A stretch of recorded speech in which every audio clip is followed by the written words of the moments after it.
तो टेंट्रेशियम में आप सबका स्वागत है। तो चलिए आज बात करते हैं हमारी ग्रेविटी की। सबसे पहले न्यूटन वाली, why does an apple falls from a tree towards the ground, और मून अर्थ का चक्कर क्यों लगाता है। 17th सेंचुरी के एक महान mathematician and physicist sir Isaac Newton ने इसका आंसर दिया। इन दोनों क्वेश्चन का सिर्फ एक सिंपल सा सिंगल आंसर, ग्रेविटेशन। लेकिन what is gravitation? Sir Isaac Newton के हिसाब से यूनिवर्स की वो सारी चीज़ें जिनके पास मास है वो एक दूसरे को अट्रैक्ट करती हैं।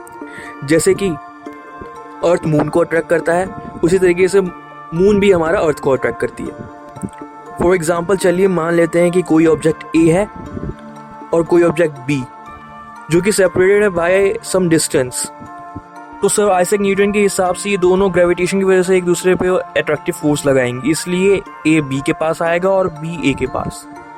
अगर ए का मास बहुत ज़्यादा होगा तो उसका ग्रेविटेशनल पुल भी बहुत ज़्यादा पावरफुल होगी। उसी तरीके से ए का मास अगर बहुत कम होगा तो उसकी ग्रेविटेशनल पुल भी बहुत ज़्यादा वीक होगी।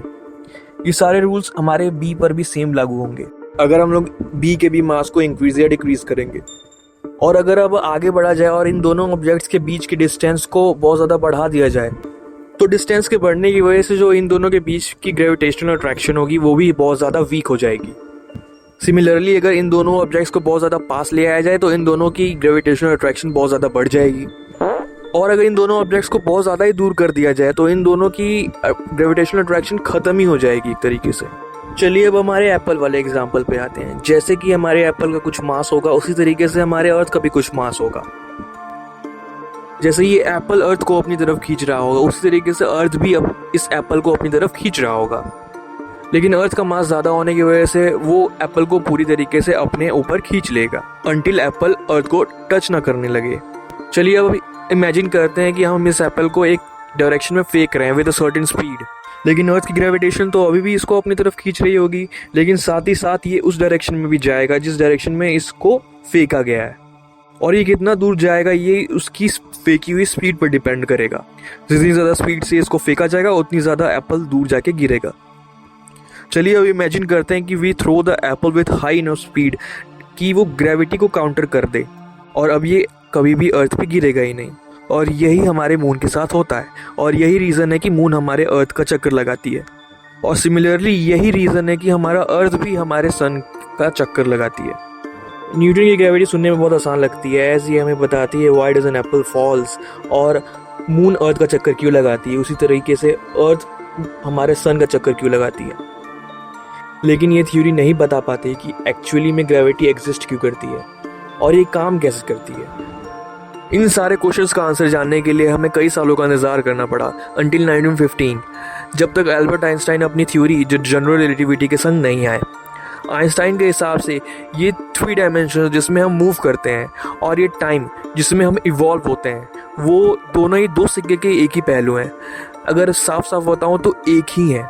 उन्होंने इन दोनों को एक साथ स्पेस टाइम कहा। स्पेस टाइम में ऑब्जेक्ट्स एक गिवन प्लेस पे एक गिवन टाइम पर एग्जिस्ट करते हैं।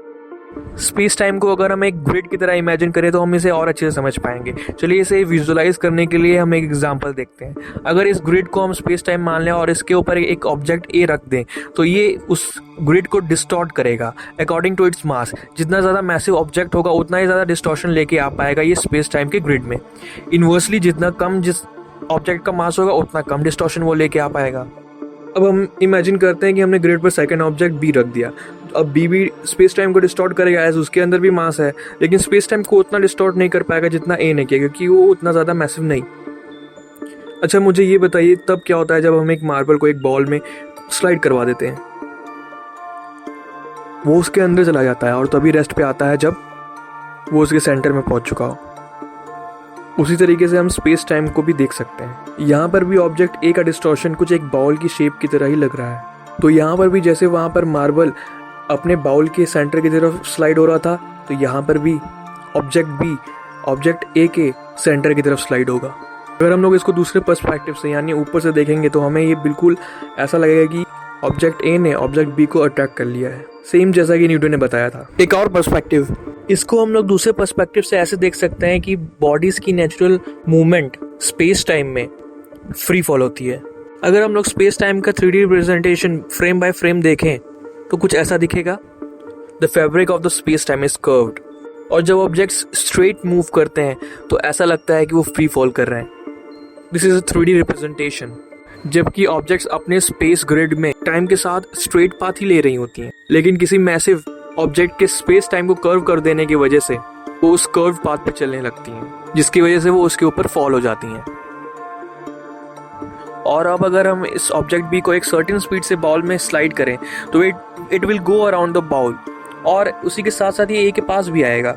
और अगर हम ऑब्जेक्ट बी को सफिशिएंटली ग्रेटर स्पीड से फेंकें, इतनी स्पीड से कि वो ऑब्जेक्ट ए के अराउंड घूमने लगे without ever coming closer to it, तो अब आप समझ रहे होंगे ऐसे ही प्लैनेट सन का चक्कर लगाती हैं। न्यूटन की थ्योरी की तरह आइंस्टाइन की थ्योरी भी प्लैनेट्स के मूवमेंट को बताती है, एक्सप्लेन करती है कि वो सन के अराउंड कैसे घूमती हैं।